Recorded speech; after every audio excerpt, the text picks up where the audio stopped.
Hi everyone, this is Marge. How are you today? I hope you're all doing well. For today, we will have the most confusing part of grammar, which is the subject-verb agreement. Do you always have a problem with what verb you should use when you write or when you speak? Well, worry no more.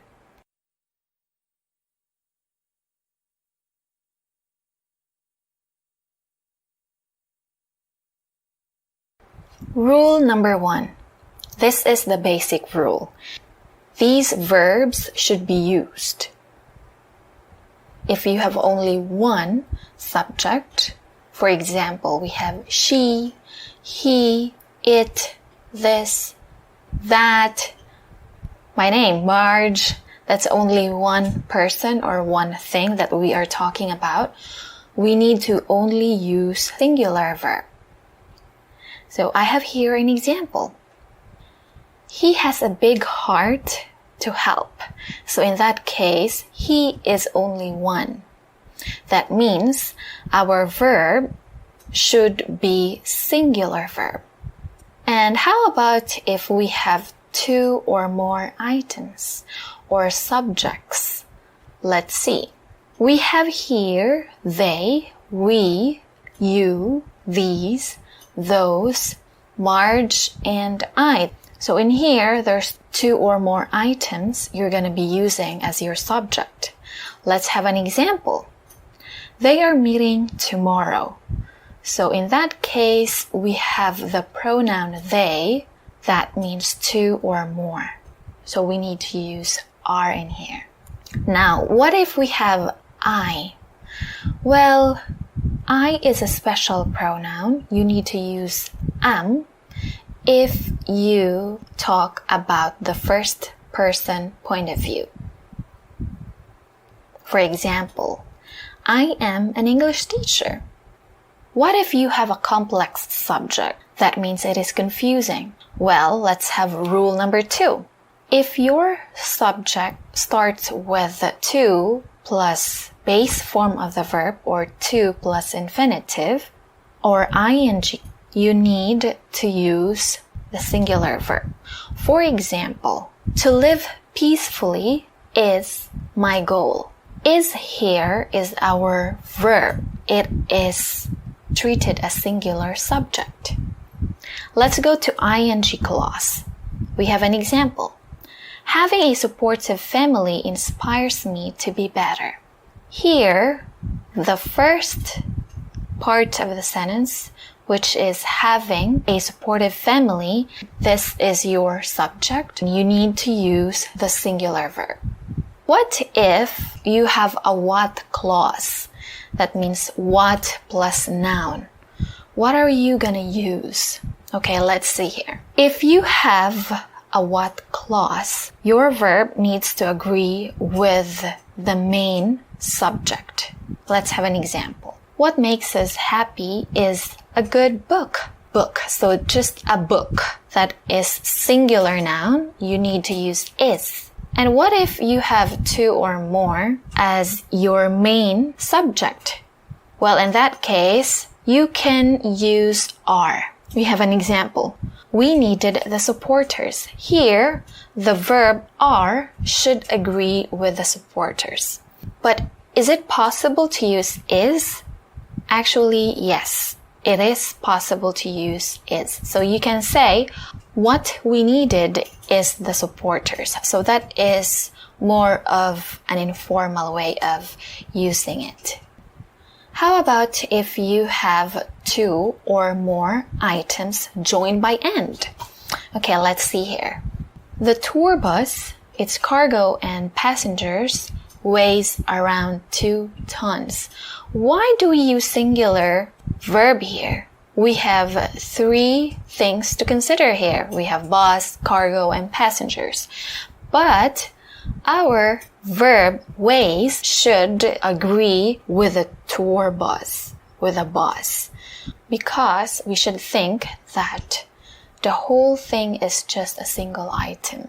So it should be singular verb. Okay, another example here. Marge and I have an appointment. So Marge and I, that's 2 joined by and. In that case, you need to use plural verb. Now let's go to rule number 3, nouns with singular forms. I have here a list of examples, so you can just take a look at here or maybe download later. If any of these words is used as a subject, you need to use the singular verb. Why? Because they are treated as a whole. We have here an example. The army waits for a command. In here, we have the army. It is treated as one single unit. The class has a new secretary. So we use has, that is singular verb, because we think of class as a whole. But there are times that you have to use plural verb. In this case, we have the class raise their hands to answer the question. The class don't do this as a whole, but individually. So here we need to use the plural verb. You need to take note that in written English, the singular verb is commonly used. Let's go to rule number 4.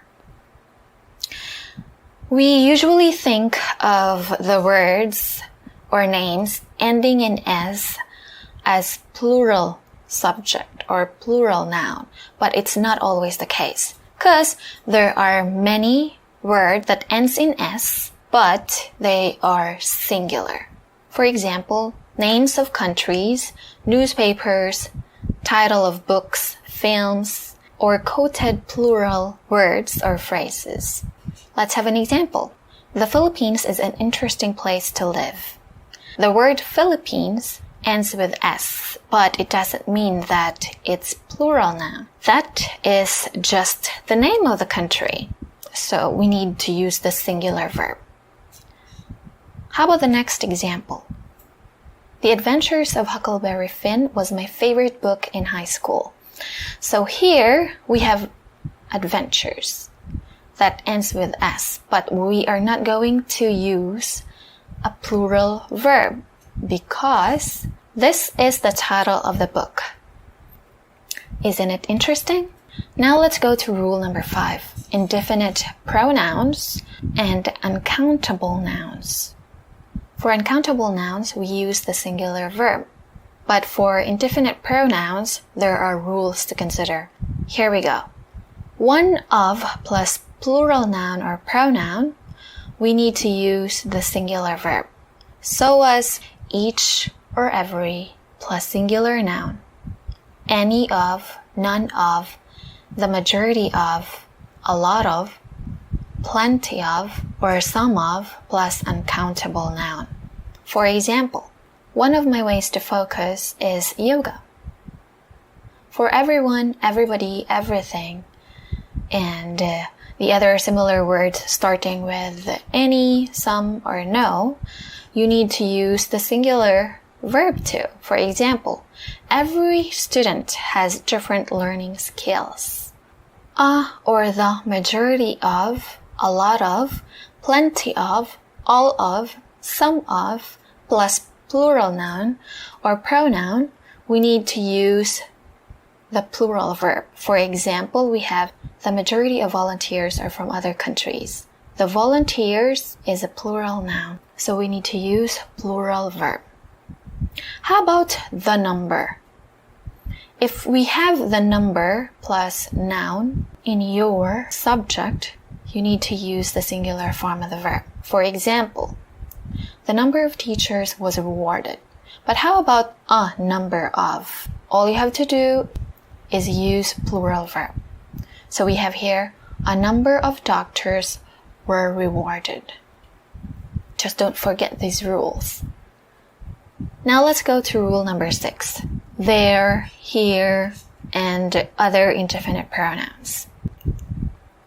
So rule number 6 is kind of a continuation with rule number 5. I put here any of, each of, either of, neither of, or none of, plus plural noun or pronoun. For these subjects, you can use singular verb or plural verb. Here is an example. Any of us has some advantages in life, or any of us have some advantages in life. So we use has or have here because it is possible to use singular or plural verb. But the singular verb is used in written English. Let's have either or, neither nor. For this rule, the verb should agree with its nearest subject. Let's have an example. Either the farmer or his friend goes to the market every week. The nearest subject is his friend. That's only one. So we need to use singular verb. But what if it's gonna be this case? Either the farmer or his friends go to the market every week. So his friends, that is the nearest subject to the verb, you need to use the plural verb. But what if the first subject is plural and the second subject is singular? Well, we can use both. You can have either the farmer's or his friend goes to the market every week, or either the farmer's or his friend go to the market every week. For pronouns there and here, always remember that they can never be subjects. Let's have an example here. There is a restaurant you need to visit.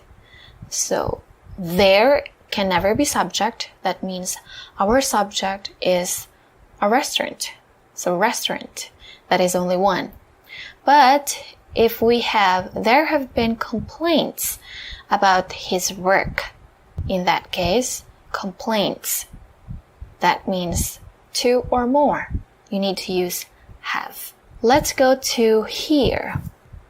It's the same rule with there. Next one is the use of there in a list. If you use there before a list, you use singular form of the verb. For example, there is a towel, a bar of soap, and a toothbrush. So in this case, you have 3 items, but you will not use are. You will not use plural verb because there is used before a list. So you need to use the singular verb. Now let's go to rule number 7. Rule number 7 can be tricky. You really need to take note in here. I have a list here of words that should be used with singular verb. Here are the examples like means, economics, linguistics, mathematics, and so on. These words are singular noun. You cannot use it with a plural verb.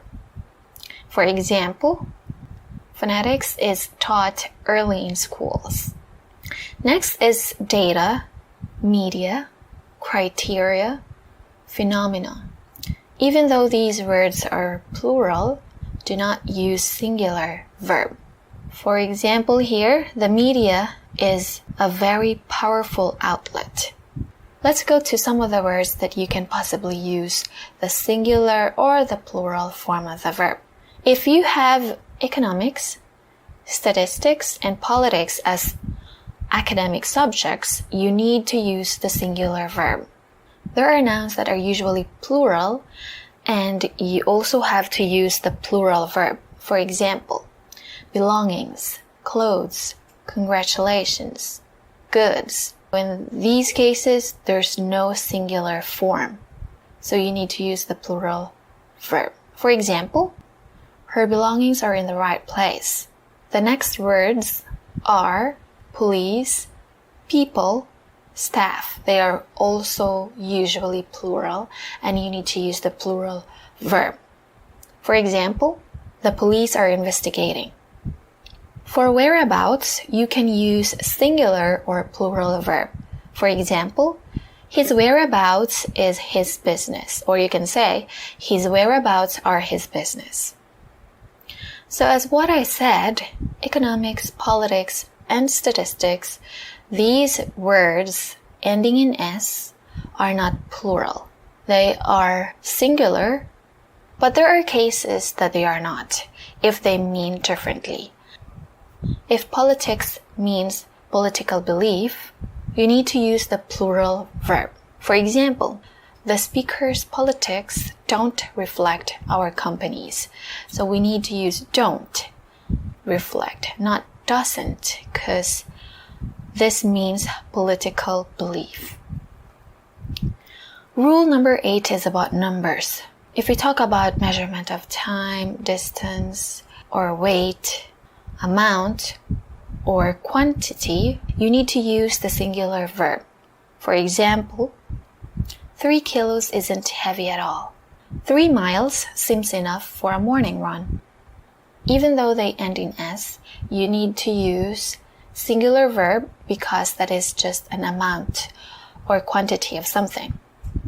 But how about if we have percentage or fraction? Your verb should agree with the nearest subject. Let's have an example. The casualty rate of 5% shocks everybody. We need to use the singular verb shocks because it is nearest to the number. On the other hand, we have 5% of the casualties are from the fire that day. Casualties is the nearest to the verb are, then we need to agree with the plural noun. Is it clear? Let's go to rule number 9, the last rule, compound nouns. In here, we have noun plus noun or noun phrases. If you have a shoe store, don't think that you have 2 items in your subject, shoe and store. No, because this is a compound noun, meaning noun plus noun. The first noun is telling you what type of something. So here, what type of store? If you say a shoe store, it means just one store that sells shoes. If you say shoe stores, then you need to use plural verb. Let's have an example. A shoe store was giving discounted prices. Next one. Shoe stores are everywhere these days. So I want you to take a look at the other examples and please take note. I hope you've learned something today and may this video be of help to all of you guys. Thank you for tuning in.